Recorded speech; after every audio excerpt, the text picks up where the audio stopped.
भारतवासियों और संसारवासियों, आज हम सिखों के 8वें गुरु श्री गुरु हरकृष्ण जी के बारे में विचार करेंगे।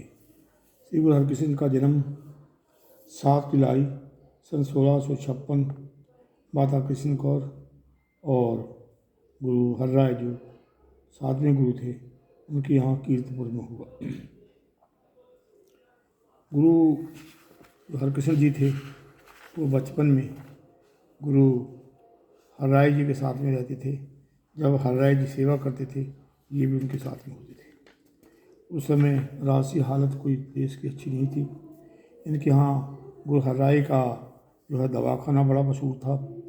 एक बार औरंगजेब शाहजहाँ का उत्तरदारा वो बीमार हो गया, उसके लिए दवाई यहाँ से गई थी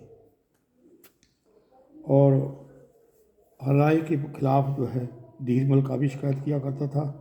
वो कहता था कि गद्दी मैं बड़ा हूँ, गद्दी का हकदार मैं हूँ, राम राय को गद्दी नहीं मिलनी चाहिए। लेकिन मुसलमान जो है जो हुकूमत थी दिल्ली की वो सिखों में फूट डालना चाहती थी। उन्होंने जो धीरमल है इसने जो हरगोबिंद साहब की चौथी लड़ाई कि अपना जालंधर के पास में करतारपुर में हुई थी, वहाँ पर इन्होंने मुसलमानों की मदद की थी, इसलिए शाहजहाँ ने इसको जीत दी थी। और तो क्या हुआ कि बहुत शिकायत करने के बाद में औरंगजेब ने कहा, औरंगजेब उसमें शासक था, कि गुरु हरराय जी को दिल्ली आने का संदेश भेजा। गुरु हरराय जी दिल्ली नहीं गए। दोबारा उन्होंने फिर संदेश भेजा। राजा जयसिंह ने कहा कि ऐसे नहीं, उससे प्रार्थना की जाए और संदेश भेजा जाए। राजा जब दोबारा संदेश आया तो गुरु हरराय जी ने से खुद सलाह करके खुद नहीं गए, अपने पुत्र राम राय को भेज दिया। राम राय जो है उस समय 15-16 साल की उम्र थी। 1500 उनका जन्म 1540 में हुआ था। राम राय जो है बड़ा विद्वान था। राम राय के साथ 25 घुड़सवार के साथ में राम राय दिल्ली को रवाना हुए। दिल्ली पहुँच पर राम राय ने जब औरंगजेब ने कहा कि आपने दारा सिकों की मदद क्यों की थी, तो राम राय ने बाद में धड़क होकर जवाब दिया कि गुरु नानक का जो घर है हमारे यहाँ परंपरा है, हम कोई भी हमारे यहाँ आ जाता है हम उसकी मदद करते हैं। जो भी उन्होंने पूछा औरंगजेब ने इन्हें बड़ा धड़कता से जवाब दिया। औरंगजेब खुश हुआ। औरंगजेब ने देखा कि राम राय जो है ये काफ़ी विद्वान है, कुछ करामातें भी इन्हें बहुत दिखाई थी। राम राय जो है उसकी औरंगजेब की कूटनीति थी। वो सोचता था कि राम राय को मुसलमान बनाया जाए, मुस्लिम में लाया जाए। लेकिन जो उनके कट्टर और थे वहाँ के मौलवी वगैरह, उन्होंने औरंगजेब को भड़काया। उन्होंने कहा कि इसके ग्रंथों में सिख मुसलमानों के खिलाफ कुछ लिखा हुआ है। उन्होंने पढ़ के सुनाया कि इनकी वाणी में लिखा है कि मिट्टी मुसलमान की पैड़े पे कुम्हार के पैड़े पे। तो जब उन्होंने इससे पूछा राम राय जी से, राम राय थोड़ा औरंगजेब के बहुत नज़दीक बैठता था। उसने सोचा कि औरंगजेब नाराज़ ना हो जाए। उसने कहा कि नहीं, गलत लिखा गया होगा। वो लेकिन असल में ऐसा है कि मिट्टी बेईमान की पेड़े पे, जब पेड़े पे कुम्हार। जब इस बात का खबर गुरु हरराय के पास में पहुंची तो राम राय ने ऐसा किया है। तो हरराय ने कहा कि आप जिधर को मुँह उधर चले जाइए, मेरे मत्थे लगना। इसलिए गुरु हरराय जी ने छोटे साहिबजादे जो हरकृष्ण है उसको 6 अक्टूबर सन 1661 की बात है, सारे सिखों को इकट्ठा किया। ये बच्चे थे उस समय, 5.5 साल की उम्र थी। सारे सिखों को इकट्ठा करके 5 पैसे नारियल लेके परिक्रमा करके गुरु हरकृष्ण को मत्था टेक दिया। और उन्होंने कहा कि इसको छोटा नहीं समझना, ये गुरु नानक देव की ज्योत जो आ रही है, इसमें गुरु नानक की ज्योत जो है परिवर्तित हो गई है। और जो हरकृष्ण जी हैं ये अब उनका व्यवहार बच्चों जैसा नहीं था, उनका व्यवहार गुरु जैसा ही था। वो सुबह अमृत वेले उठते थे, अमृत वेले उठ के परमात्मा जुड़ जाते, सिमरित करते थे, नित्य नेम करते थे। उसके बाद में वो कीर्तन में आ जाते थे। कीर्तन की समाप्ति के बाद गुरबानी की कथा होती थी। उसके बाद में दीवान सजता था। इनका बड़ा ऊँचा दीवान था। और उस समय लोगों के दीन दुखों की ये दुख दर्द सुनते थे, उनको दूर करते थे। और इस तरह से ये एक तरह से ये बहुत बड़े ब्रह्म ज्ञानी से। अगर अपना जो बाबा राम राय ने इनके पास गुरु औरंगजेब के पास शिकायत की कि 5 साल का बच्चा है, उसे सिख संभाले नहीं जाएंगे, इसलिए उनसे गद्दी मुझे दिलवाई जाए। और औरंगजेब ने इसकी बात तो नहीं सुनी, इनको एक जागीर बहुत बड़ी दे दी। औरंगजेब कुछ बीमार रहने लगा था, वह अपना जम्मू कश्मीर की तरफ चला गया। और वो जम्मू कश्मीर में जो गया है वो गया है जी 10 अप्रैल सन 1662 को गया है। और वहाँ से जब वापस आया है 18 जनवरी 1664 को वापस आया है। वापस आने पर इन्होंने फिर शिकायत की तो उन्होंने कहा कि ठीक है, इसको बुला लीजिए। जो गुरु हरकृष्ण जी है, इसका दीवान रोजाना सजता था। एक बार क्या हुआ कि जसवंत राय नाम का एक आदमी था जो चोरी के बहाने को चोरी करने की आदत थी, चोरी करने के बहाने से गुरु हरकृष्ण जी के दरबार में आया और जैसे उसका नाम जसवंत राय था। उसने मत्था टेका।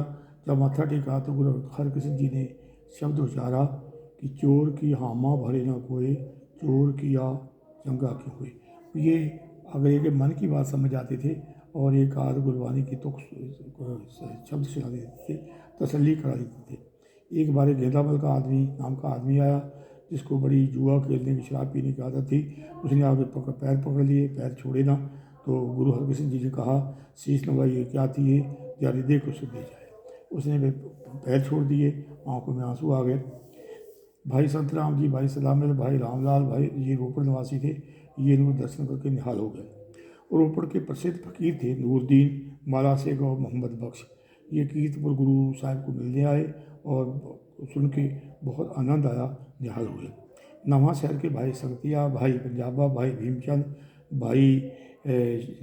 भाई शाहीराम, भाई बिसंबर दयाल, भाई महल सज्जन, भाई गज्जन, भाई रामाजी इत्यादि आए और बहुत निहाल हुए। रोपड़ का रहने वाला एक साहूकार राजा राम था। वो अपनी जो पुत्रियां हैं पैदा होते ही मार देता था। वो बहुत सामान लेकर मिलने आया तो गुरु साहब को पहले ही पता लग गया। उन्होंने सखों से कह दिया कि वो जो राजा राम का नाम आदमी, बहुत अमीर आदमी जो सामान लेके आया है, उसको अंदर नहीं आने देना, उसको दर्शन नहीं देना है। उसको पता लग गया। उसने बहुत बात मिन्नतें करने कहा कि साहब मैं आगे से ऐसा काम नहीं करूँगा। तो गुरु हरकृष्ण जी ने उसको माफ़ कर दिया। इस तरह से ये रोजाना दीवान सहते थे। एक फकीरिया भोला भीमा जो है वो घुंघरू बांध के नाचते थे। वो घुंघरू बांध के नाचने लगे तो गुरु हरकृष्ण जी ने कहा कि ऐसा जो बगैर ज्ञान के गीत गाना कोई बहुत अच्छी बात नहीं है। उसने कहा कि आप कोई एक काम करो, कृत्य करो, और कृत्य करके परमात्मा का नाम जपो, तब आपका उद्धार हो सकता है। बाबा रामदास जी ने डर पैदा किया औरंगजेब के पास में कि ये जो है बच्चा है संभाली नहीं जाएगी, इनसे जो पंजाब में संभाला जाएगा। इनकी जो संगत है, इनके पास में घुड़सवार भी हैं।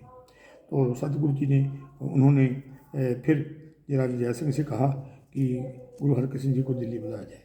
और गुरु जो राजा जयसिंह था उसका दीवान था परशुराम को 50 सवार उसने दिए और राजा जयसिंह ने, और कहा कि गुरु हरकृष्ण जी को बड़ी इज्जत से पालकी पे सवार करके भेजना। और गुरु हरकृष्ण जी दिल्ली को जाने को लिए तैयार हो गए। उनके साथ में भाई दयाला, भाई मदीराम, भाई गुरुदत्ता जी का नाम है, ये सारे लोग उनके साथ में चले। और जब दिल्ली को जाने को हुए तो हरकृष्ण साहब जी ने कीर्तपुर जो है भक्ता दिए और निकटवर्ती सिखों के हवाले कर दिया कि कीर्तपुर की आप सेवा करना। और भाई इनके साथ में भाई गुरबख्श, भाई मनी सिंह, भाई दयाला जी, ये सारे इनके साथ में थे। जब ये चलने लगे तो जो 2200 अपने घोड़सवार थे वो भी साथ में चले। जब वे चले हैं तो आगे नगाड़ा बजता है, पीछे कीर्तन होता है, संगत साथ में चलती है। ये चले। ये पहले रोपड़ में ठहरे। रोपड़ में जब पहले रहे हैं तो वहाँ पता लगा कि संगत दर्शन करने आ रही है जो कधार वगैरह से आई है, तो वहाँ रुक गए। एक दिन संगतों को दर्शन दिए, उनका जो समस्याएं सुनी। उसके बाद में ये वहाँ से चलते हुए अगले दिन जो आज का राजस्थान में पंजोखरा गाँव में पहुँचे। पंजोखरा गाँव में एक पंडित लालचंद नाम का आदमी था। वो बहुत विद्वान था लेकिन घमंडी बहुत था। उसने कहा कि 5 साल का जो 8 साल का बच्चा है, ये इसमें क्या ज्ञान होगा। उसने कहा कि आपका नाम हरकृष्ण है, आप श्री कृष्ण जी की गीता है उसके अर्थ कर दो। तो अपने श्री हरकृष्ण जी ने कहा, मैं अर्थ कर दूंगा, फिर आप कहेंगे कि आप गुरु साहब के बच्चे हैं, आपको संस्कृत पढ़ा दी गई होगी। आप ऐसा करो, कोई भी आदमी यहाँ से ले आओ जो इसके अर्थ कर देगा, और जो भी आदमी आपको साधारण लगता हो। तो उनको वहाँ गांव में ढूंढने गया।